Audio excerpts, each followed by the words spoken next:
Hi everybody, it's Jen. Welcome back to my channel, Hallmark Plus More, where we watch and talk about shows, movies, mysteries, Hallmark ornaments, and anything else that floats our boat.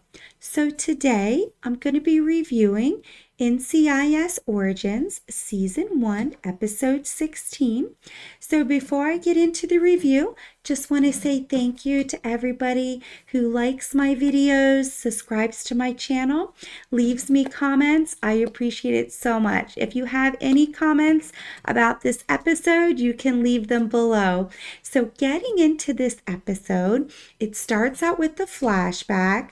So normally when we see the flashbacks about a previous case, it means something's going to happen in this episode. So the flashbacks were about a druggie named or nicknamed Bugs.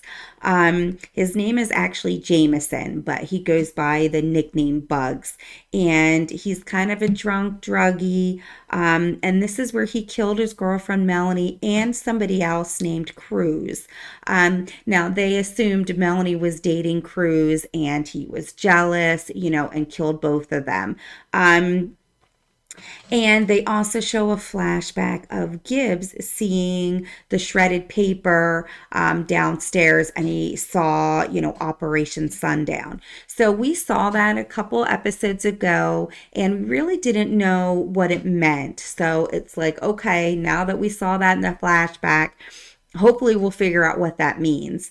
And then it starts out the episode with Vera, right? Remember, she started that pilot profiling program, and you see her in her house. And, of course, you have the narrator of Mark Harmon, which I love. I love hearing him narrate because he fills in some information, right? And Vera apparently has 2 bathrooms in her apartment. One she uses and one she has as like her office. And you see her in this bathroom and there are pictures everywhere. So part of this program, you find out later that the funding stopped. So now you're like, okay, that makes sense. Her funding stopped for her profiling pilot program. So she's still doing it. She's still working it.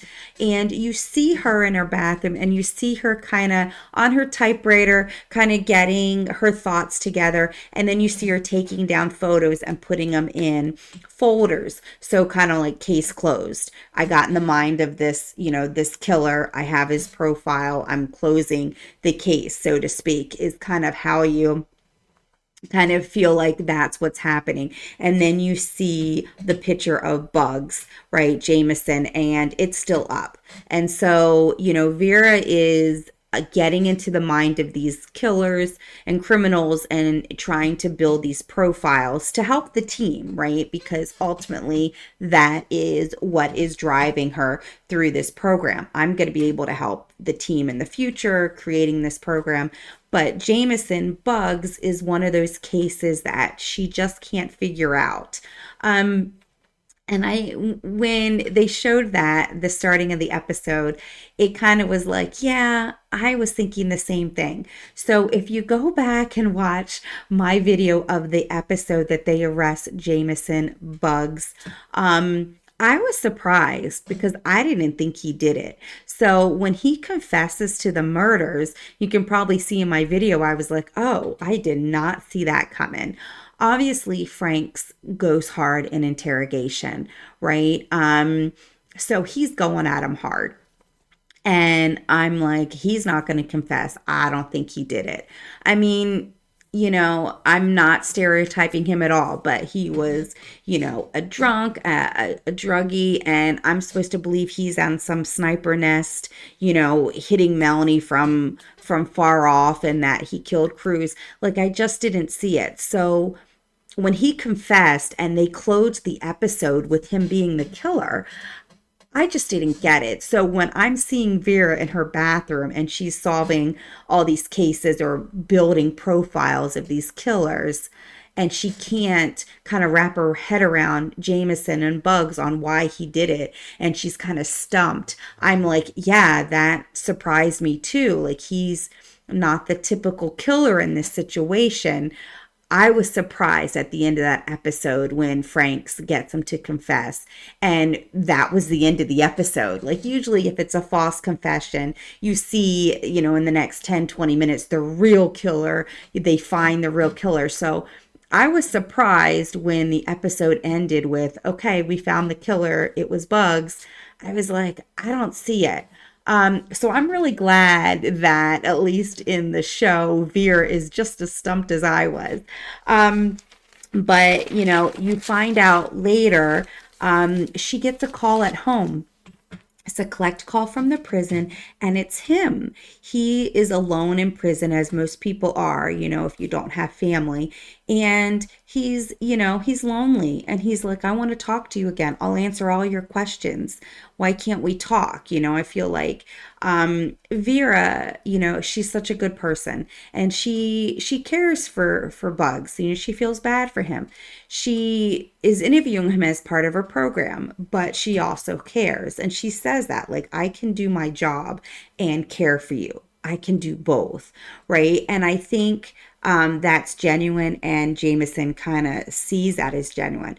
So he calls Vera and was like, look, can you come back? I'll answer all your questions. I'll tell you everything you want to know. And Vera was like, look, it's not my fault. I stopped seeing you. The program stopped funding. So that's why I stopped. It wasn't my fault. Um, but Vera's like, yeah, I'll come back. And remember, she video records all of the interviews because she watches them back and remembers everything they say and analyzes everything. And that's how she builds her profile.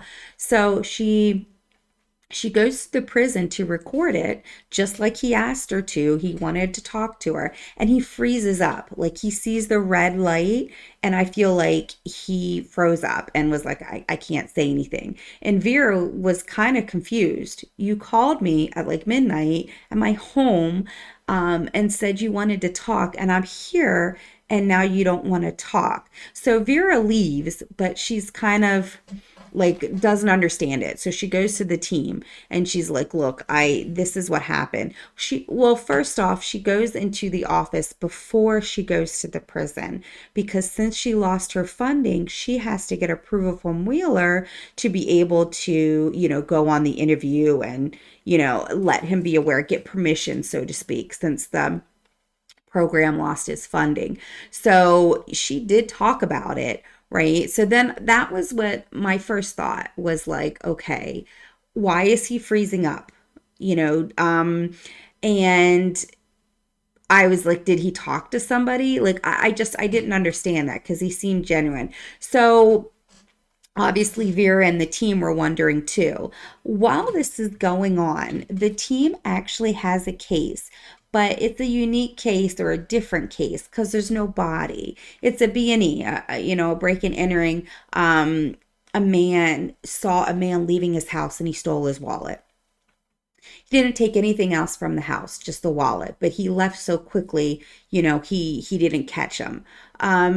So Frank's and the team, Layla and Randy are like, okay, so we're gonna pursue this. And he tells Gibbs, like, look, it was only $50. Like, it's not a big deal that I get my wallet back, but there's one significant thing in there, and it's a photo of my dad in uniform. And it's the only thing that I have, of him in uniform to remember that relationship. So that strikes a chord with Gibbs, and Gibbs, wants to find this man's wallet. So he's trying to convince the team, like, yeah, I know it's not a big case, but this guy wants the wallet back because he wants the picture of his dad in uniform. And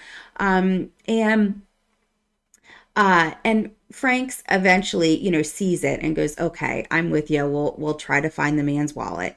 Um, and Vera's like, hey, can I have a couple people because Bugs is acting weird. He wanted to see me and then he sees me and now he doesn't want to talk to me. So something's up. So Franks gives Layla and Randy, to Vera so Vera can help. So now it's just Gibbs and Franks trying to find the missing wallet. So I kind of like that. Like, it wasn't a big case, but they knew it meant something to him. Um, so it's my first thought was what happened to Bugs, right? They find out they find out that somebody called the prison. So then they have to go get a warrant to find out who called, because now somebody called the prison and basically, I don't know, threatened him or told him not to talk to Vera. So somehow between that night and the next day to that afternoon, whenever Vera got there, somebody got the Bugs. But my first thought was they're trying to find out who called Bugs, right, and what they said. So that's why they need a warrant for the phone records in the prison. My thought, how did they know to call Bugs, right? He called Vera at her personal house at like midnight, 1 a.m. And all of a sudden, within 12 hours, whenever she goes in the afternoon, he freezes up. So that morning, you know, somebody knew to contact them. So where are their eyes and ears, right? So they find out that they were bugged. Somebody bugged NCIS, well, I guess NIS office. So now they have to go to Wheeler and tell them that somebody bugged the office. So I mean that's definitely a difficult conversation to have because, and I apologize, I'm looking at my notes. Um, they find out there's three bugs, three listening devices, front bullpen under Carl's desk, one in the secretary area near the front entrance, and under the sink in the men's bathroom. So that's three listening devices. So, when Vera came in the bullpen and told the team, like, look, I'm going to go interview Bugs. He called me last night. He wants to talk. Somebody heard that. They made the phone call to talk to Bugs and say something or another to scare him enough not to talk to Vera. So they find out from the prison guard, because they call the prison guard tells them that a phone account was set up to call her phone. So Bugs talks to a guy on a payphone and decides not to talk to Vera. So they had to get a warrant to get the transcript of the phone call because, of course, in a prison, everything's recorded. But Vera and Layla go to the payphone, right, to try to get fingerprints or something. And of course, it's wiped clean. They can't get anything from it. But that was my thing. Like, how did somebody know to call Bugs? Well, because they had listening devices in the NIS office. So, first off, they're thinking, or first thing they think is who planted them? When was it planted? How long has it been there? Is it just the Bugs case? Like, who's behind this for them to actually bug them? So, first thing they think is Roger. Because remember, Roger is the inside man who kind of turned on them. And they go to Roger. Roger says it wasn't him. Obviously, Franks is mad because he betrayed, his coworkers and his country and NIS. But Roger's like, look, I miss you guys. I would not lie to you. I did not plant the bugs. The listening devices were not me. And I tend to believe him because I think he really did miss them because, obviously now he's in prison. But he doesn't know who planted them. So now if it's not Roger, who planted them? When did they plant them? You know what I mean? Like there's so many questions I have. So they get the records from the phone call. And the first thing they say, I wrote down because that stood out to me. The wolves are still out there. Who are the wolves and what kind of cryptic message is that? Um, and, Bugs is like, I'm by myself. I'm all alone. That's why I want to talk to Vera. I feel like Vera was that person. And the caller says, you got me. We are still family. And then Bugs says, yes, we are still family. I remember we are still family. And then the caller ends it with saying, stay strong, Jameson. And then the warden sends over pictures and he's making this drawing, or this, even when he was out in the yard, he was making this like chalk drawing. So we were like, okay, what does that mean? But yes, so the wolves are still out there. Like, what does all of this mean? So Vera meets with Bugs again and basically tells him, like, look, I'm going to show you these sketches. She actually brings a kind of like a totem of bones that Melanie was into and was doing. And it is actually the drawing. So obviously Vera picked up on that and made sure to bring, props with her, to bring that with her to try to get Bugs to talk. He still doesn't want to kind of talk on camera. Vera talks about her own family, tries to, relate personally, says the caller said he was family. Is it your cousin? Because remember, that's really the only distant relative that Jameson has. Um, and, her opening up her, personally with her kind of has Bugs open up and he actually starts to talk because he sees, the kind of figure or bones totem that she brought in, and that kind of resonates with him and he was able to open up. So that was a good play by Vera because that kind of worked. And he says he loved Melanie.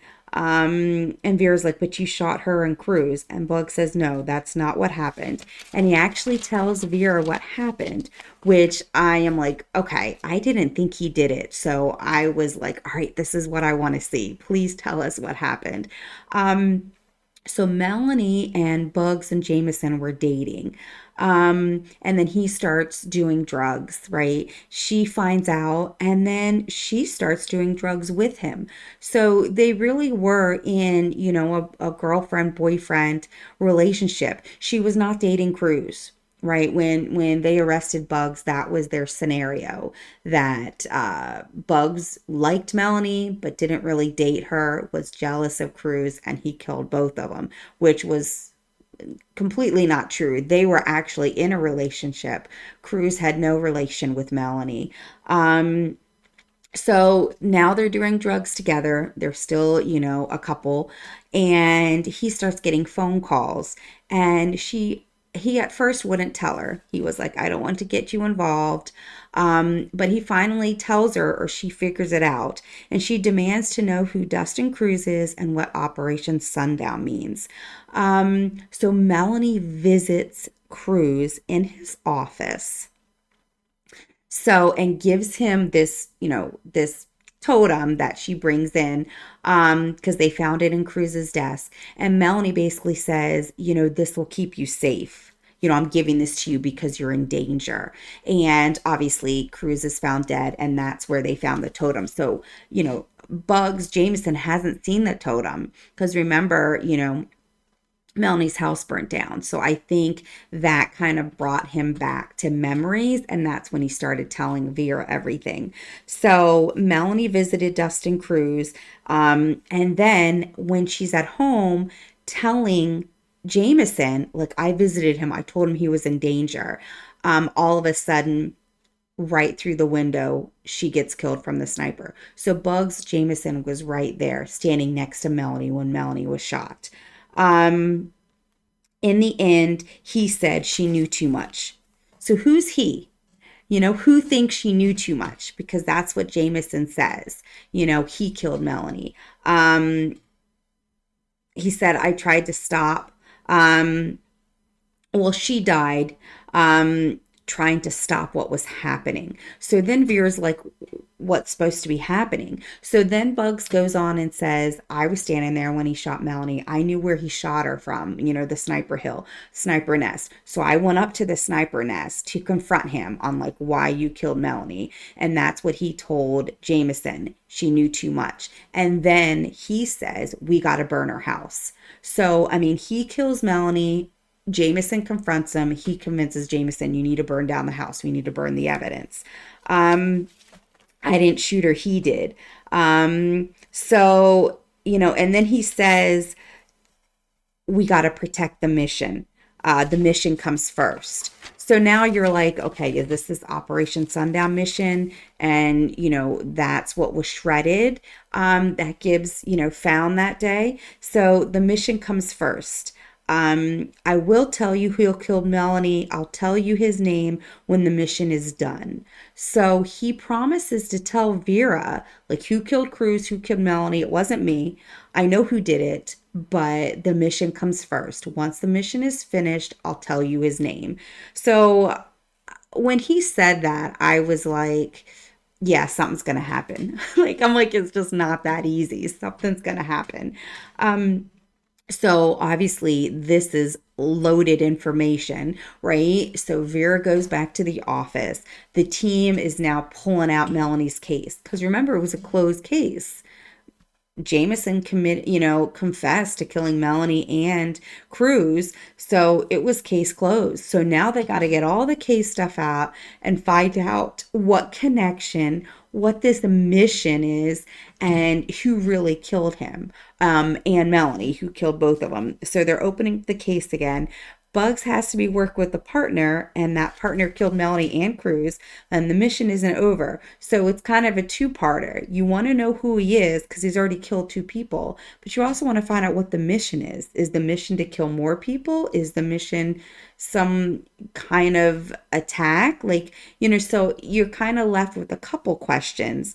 Operation Sundown.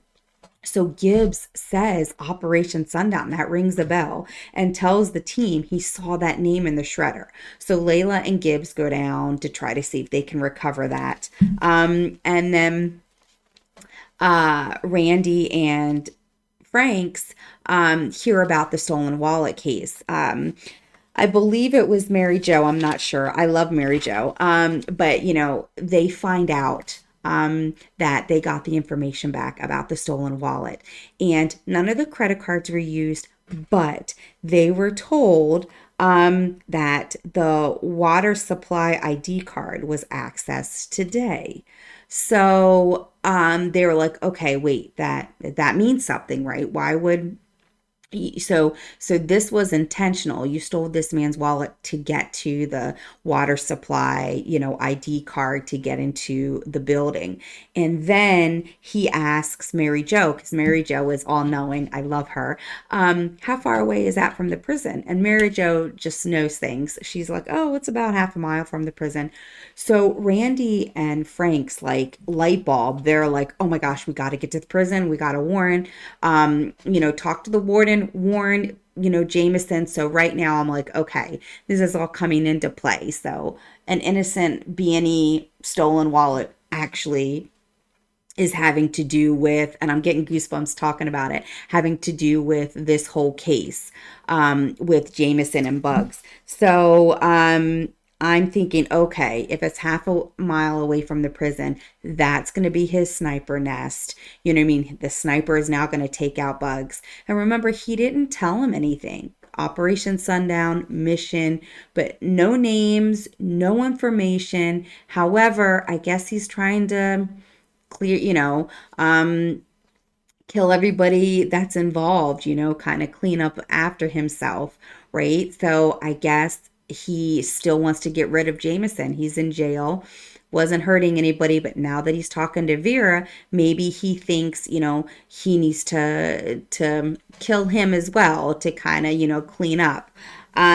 So that, as soon as you heard it was half a mile from the prison and they start freaking out and trying to get a hold of the warrant, get a hold of the warden, sorry, at the prison. You don't see the person, you just see a truck, you see a wallet, you see the picture of a man in uniform. So you're like, okay, that's the stolen wallet from the beginning of the episode. Takes that out. He takes out the ID, scans the ID. You see him carrying something, and I'm like, yeah, they're not going to do it in time, right? And you see the sniper. And then you see Bugs. You see him in kind of like outside, right at the prison. And he sees a light in the distance, kind of like a bright light, like a glare. And it's like he knows what it is. He knows that's, a lens. Because he kind of stares at it. And then instead of like hiding or moving, he kind of smiles and sits back. Like, I'm ready to die, basically. And he just sits there, and then boom, he gets, a straight shot right in his forehead, and he falls over. And I'm just like, he knew. I guess he knew at that exact moment, but he almost looked like, okay, like, mission comes first. He had to kill Melanie and Cruz. I'm next. He's cleaning house. Like, I get it. However, we don't know anything else. So the previews for next week is we got to figure out who the sniper is. But we also need to figure out what's the mission, right? I mean, you got to protect the mission at all costs. And he was willing to tell him who his partner was, but after the mission. So I'm really curious about what the mission is. And I also want to know how he planted the bugs. If it wasn't Roger, I believe it wasn't Roger because I feel like, he really wouldn't have done that. How did he get the bugs in an IS office? I mean, three separate bugs. Was it the night of the break-in? How did the paper get shredded? I don't really remember that, so I apologize. They probably did go over that. But there's so many questions that I have now, right? Obviously, they don't show the person's face or anything about him. They just show him open up the wallet and grab the ID to get into the water tower, or the water supply building. But I'm hoping we're going to find all that out. So definitely a great episode. I'm kind of glad they circled back around to the Bugs Jameson case, because I didn't think he did it either. I was just really surprised because it didn't seem right. So it didn't seem right with Vera, and we find out he didn't kill them. So definitely a great episode. There's a couple of scenes in there with Gibbs with his support group. He offers the support group to, the gentleman who lost his wallet because he seems like he was struggling too. So there's a couple, scenes in there, but definitely an interesting case. So I hope you enjoy the episode. Stick with me next week and we will see what happens in the next episode. I will see you then. Bye.